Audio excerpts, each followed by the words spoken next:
近排好多電視台啲新聞都喺度報道，話我吹水強呢排都冇乜點揾木蘭，係咪唔得咗？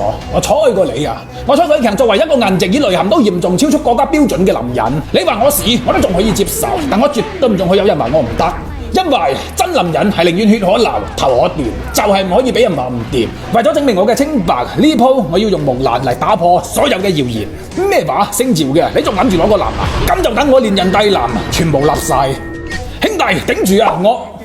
我都救你唔到啊！唔係，喂，嗱，小吞幾，唔關我事嚇，我都係被逼嘅。你要怪就怪阿頓生呢條契大，正所謂冤有頭債有主係嘛？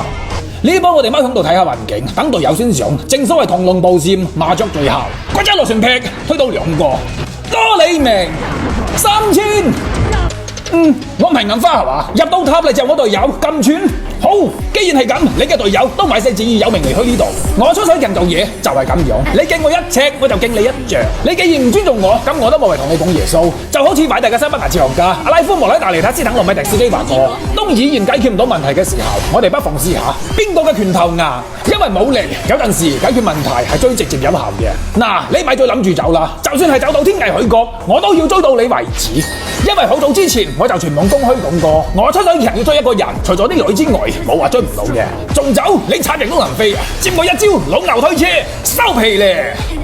咩話？我出水強仲生勾勾喺度，你就夠膽嚟開籠？呢啲咪抌生路係乜嘢啊？我直頭衝上嚟，係咁嚼，先搞掂阿趙華。嚟，小吞幾，你唔嚟我走啦嚇！喂，仆街做團肉㗎，條血量仲長過佢條命啊！見到未？根本嚼佢唔入，不過都未使驚住，我係出咗名走得好快嘅。喂，走到咯！呢咁嘅情況底下，唔打都唔得啦。橫掂唔理個結果點樣，始終都係有人歡喜有人愁。如果我哋冇本事出人頭地嘅話，咁就等人哋公眾要做啦。呢咁嘅情況底下，我要全身而退都唔係問題。